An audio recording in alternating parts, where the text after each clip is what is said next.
जय शिव शंभू। भगवान शिव और माता पार्वती की कृपा सदा सर्वदा आप पर बनी रहे। फागुन का महीना शुरू हो चुका है। ये महीना भगवान शिव को समर्पित है। मान्यता है इस महीने में भगवान शिव की पूजा अर्चना करने से और उनकी कथाएं सुनने से अक्षय फलों की प्राप्ति होती है। आज से हमारे चैनल पर रोजाना सुबह शिव पुराण की कथाएं सुनाई जाएंगी। अगर आप भी इन कथाओं को सुनना पसंद करते हैं तो आप जरूर सुनिएगा, और अगर आपको ये कथाएं अच्छी लगें तो वीडियो को लाइक शेयर जरूर कीजिएगा। हिंदू पंचांग का आखिरी महीना फागुन शुरू हो चुका है। इस महीने को आनंद और उल्लास का महीना माना जाता है। ये महीना भगवान शिव को समर्पित है। साथ ही ये महीना श्री कृष्ण के 3 रूपों को भी समर्पित है। इस मास में भगवान कृष्ण के 3 रूपों की पूजा की जाती है: बाल स्वरूप, युवा स्वरूप और गुरु स्वरूप।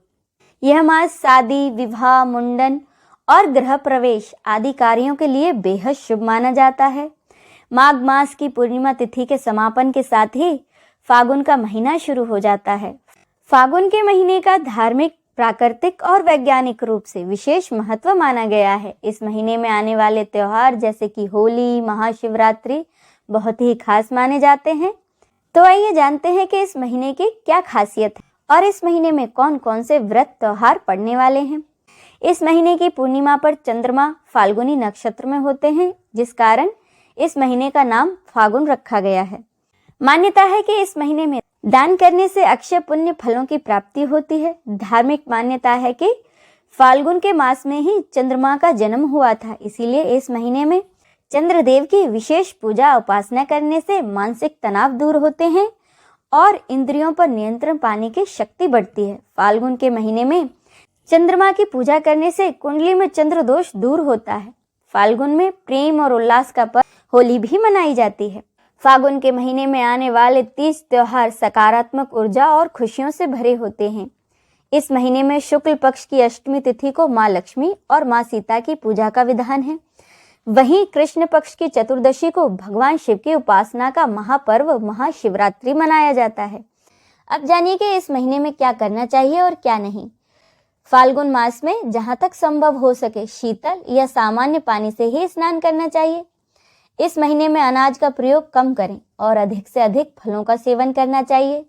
कपड़े ज्यादा रंगीन और सुंदर पहनने चाहिए और इस महीने में सुगंध का इस्तेमाल करना चाहिए। नियमित रूप से भगवान शिव और भगवान कृष्ण की उपासना करनी चाहिए। साथ ही पूजा में फूलों का विशेष प्रयोग करना चाहिए। इस महीने में नशीली चीजें और मांस मदिरा का सेवन करने से बचना चाहिए। इस महीने में व्यक्ति को अपनी क्षमता के अनुसार दान अवश्य करना चाहिए। अब सुने शिव महापुराण की कथा। श्री शौनक जी ने पूछा कि हे महाज्ञानी सूत जी, आप संपूर्ण सिद्धांतों के ज्ञाता हैं, कृपया कर मुझसे पुराणों के सार का वर्णन करें।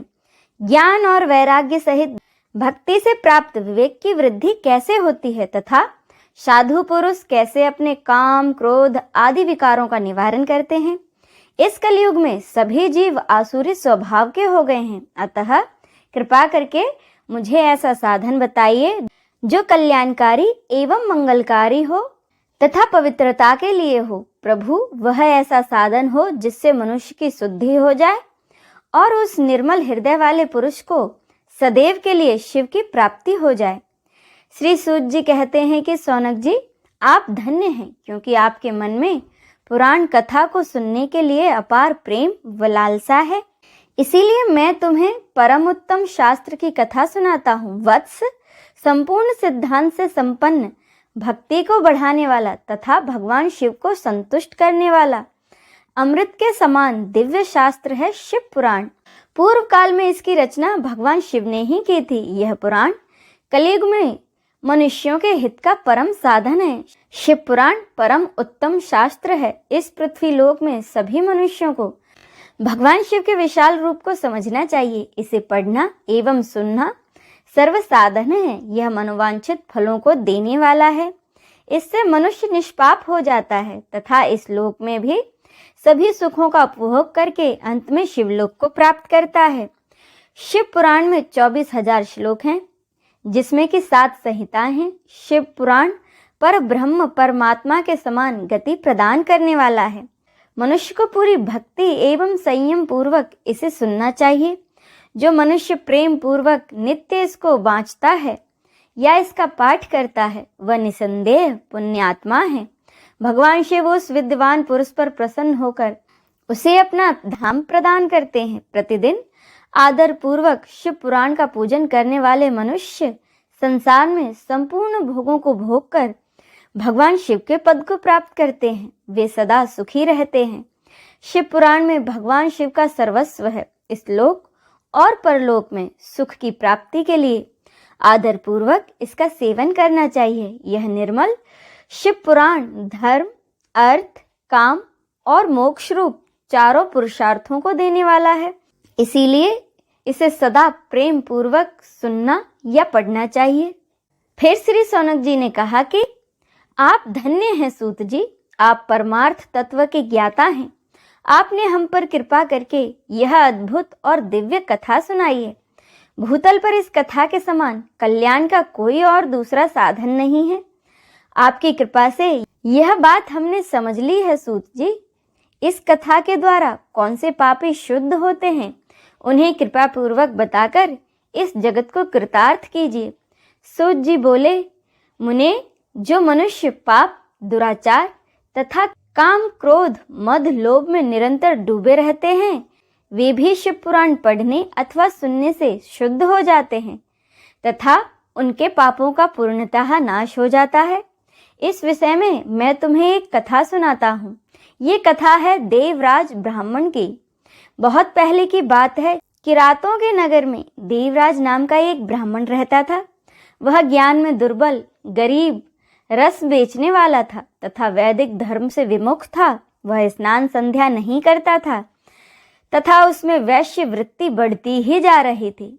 वह भक्तों को ठगता था। उसने अनेक मनुष्यों को मारकर उन सबका धन हड़प लिया था। उस पापी ने थोड़ा सा भी धन धर्म के काम में नहीं लगाया था। वह वैश्यागामी तथा आचार भ्रष्ट था। एक दिन वह घूमता हुआ देवयोग से प्रतिष्ठानपुर, जो कि प्रयाग में है, वहां जा पहुंचा। वहां उसने एक शिवालय देखा जहां बहुत से साधु महात्मा थे। देवराज वहीं ठहर गया। वहां रात में उसे ज्वर आ गया और उसे बड़ी पीड़ा होने लगी। वहीं पर एक ब्राह्मण देवता शिव पुराण की कथा सुना रहे थे। ज्वर में पड़ा देवराज भी ब्राह्मण के मुख से शिव कथा को निरंतर सुनता रहा। 1 महीने बाद देवराज ज्वर से पीड़ित अवस्था में ही चल बसा। यमराज के दूत उसे बांधकर यमपुरी ले गए। तभी वहां शिवलोक से भगवान शिव के पार्षद गण आ गए। वे कपूर के समान उज्जवल थे। उनके हाथों में त्रिशूल, संपूर्ण शरीर पर भस्म और गले में रुद्राक्ष की माला उनके शरीर की शोभा बढ़ा रही थी। उन्होंने यमराज के दूतों को मार पीट कर देवराज को यमदूतों के चंगुल से छुड़ा लिया और वे उसे अपने अद्भुत विमान में बिठाकर जब कैलाश पर्वत पर ले जाने लगे तो यमपुरी में तो कोलाहल मच गया, जिसे सुनकर यमराज अपने भवन से बाहर आ गए। साक्षात रुद्रों के समान प्रतीत होने वाले इन दूतों का धर्मराज ने विधि पूर्वक पूजन कर ज्ञान दृष्टि से सारा मामला जान लिया। उन्होंने भय के कारण भगवान शिव के दूतों से कोई बात नहीं पूछी। इसके बाद शिवदूत देवराज को लेकर कैलाश चले गए। वहां पहुंचकर उन्होंने ब्राह्मण को करुणा अवतार भगवान शिव के हाथों में सौंप दिया। सौनक जी ने कहा, हे महाभाग सूत जी, आप तो सर्वज्ञ हैं। आपकी कृपा प्रसाद से मैं कृतार्थ हुआ। अब इससे आगे की कथा का रसपान हम अगले अध्याय में करेंगे। हर हर महादेव।